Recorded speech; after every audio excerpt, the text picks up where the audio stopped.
Hi friends, ഇന്ന് നമ്മൾ tax labs ആണ് പരിചയപ്പെടാൻ പോകുന്നത്. ഓൾഡ് സ്കീം ന്യൂ റിജീം എന്നൊക്കെ നമ്മൾ കേട്ടിട്ടുണ്ട്. ഇത് എന്താണെന്നുള്ളതും ഇതിൻ്റെ സ്ലാബ് റേറ്റ്സ് എന്താണെന്നൊക്കെയുള്ളതാണ് നമ്മളിപ്പം പരിചയപ്പെടാൻ പോകുന്നത്. നമ്മൾ കഴിഞ്ഞ വർഷം വരെ ന്യൂ റിജീമിൽ നമുക്ക് ടാക്സ് അടയ്ക്കണം എന്നുണ്ടെങ്കിൽ നമ്മൾ ഫോം 10E എന്ന് പറഞ്ഞിട്ടൊരു ഫോം ഫയൽ ചെയ്യണമായിരുന്നു. ഇപ്രാവശ്യം തൊട്ട് ഐറ്റർ എങ്ങനെയാണെന്ന് വെച്ചാൽ ബൈ ഡിഫോൾട്ട് ആയിട്ട് ന്യൂ റിജീമിലാണ് ഫയൽ ചെയ്യുന്നത്. ഓൾഡ് റിജീമിൽ ഫയൽ ചെയ്യണമെങ്കിൽ നമ്മളത് ജസ്റ്റ് ഓപ്റ്റ് ചെയ്ത് കൊടുത്താൽ മാത്രം മതി ഫോമിൽ. അപ്പോൾ നമ്മൾ ടാക്സ് സ്ലാബ്സിലേക്ക് നമ്മൾ കിടക്കുകയാണ്. ഓൾഡ് റെജീമിൽ 2,50,000 വരെ ഇൻകം എക്സംപ്റ്റഡ് ആണ്, അതായത് നിങ്ങൾ ടാക്സ് അടയ്ക്കേണ്ട ആവശ്യമില്ല. പുതിയ സ്കീമിലാകുമ്പോഴോ 3 ലക്ഷം വരെ നമുക്ക് ടാക്സ് അടയ്ക്കേണ്ട ആവശ്യമില്ല, എക്സംപ്റ്റഡ് ആണ്. 5% നെക്സ്റ്റ് സ്ലാബ് റേറ്റ് വരുന്നത്. പഴയ സ്കീമിൽ 2,50,000 മുതൽ 5 ലക്ഷം വരെ 5% നമ്മൾ ടാക്സ് അടയ്ക്കുന്നത്. പുതിയ റെജീമിലാണെങ്കിൽ 3 ലക്ഷം മുതൽ 6 ലക്ഷം വരെ നമ്മൾ പുതിയ സ്കീമിലേക്കാണ് ടാക്സ് അടയ്ക്കുന്നത്. ഇനി 10% വരുന്നുണ്ട്, 15% വരുന്നുണ്ട്.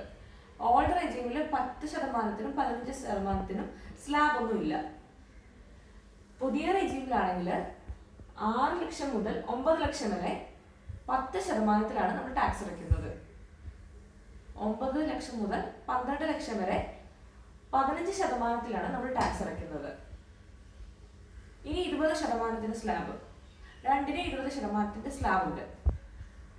പഴയ റെജീമിലാണെങ്കിൽ 5 ലക്ഷത്തിന് മുകളിലും 10 ലക്ഷം വരെ 20%-ലാണ് നമ്മൾ ടാക്സ് അടയ്ക്കുന്നത്.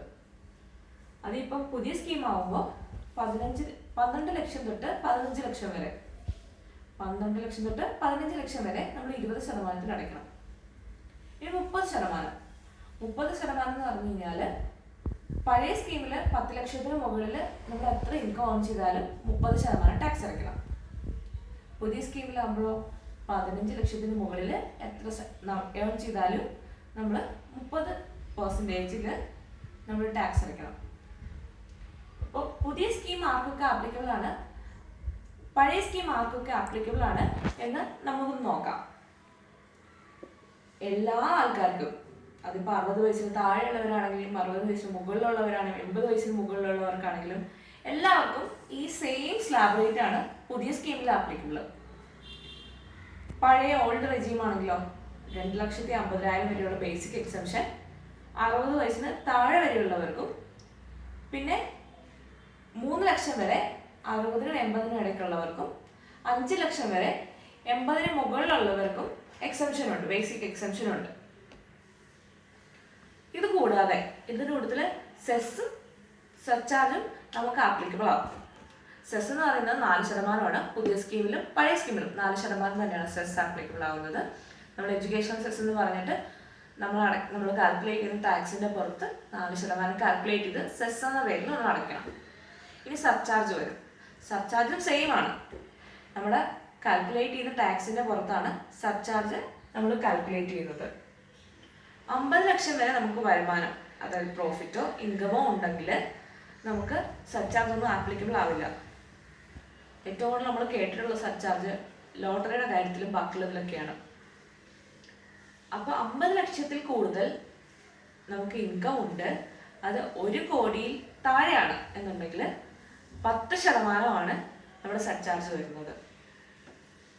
1 കോടി മുതൽ 2 കോടി വരെ വരുമ്പോൾ 15%.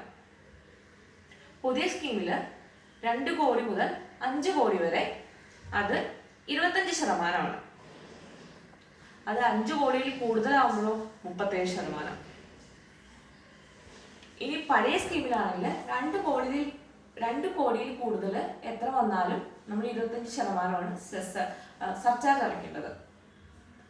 അപ്പം സെസ്സിനെ കുറിച്ചും സർചാർജിനെ കുറിച്ചും ടാക്സ് ലാബിനെ കുറിച്ചൊക്കെ ഒരു ധാരണയായെന്ന് വിശ്വസിക്കുന്നു. നാളെ കൂടുതൽ ഡിഡക്ഷൻസിനെ കുറിച്ചൊക്കെ നമുക്ക് പരിചയപ്പെടാം. ബൈ.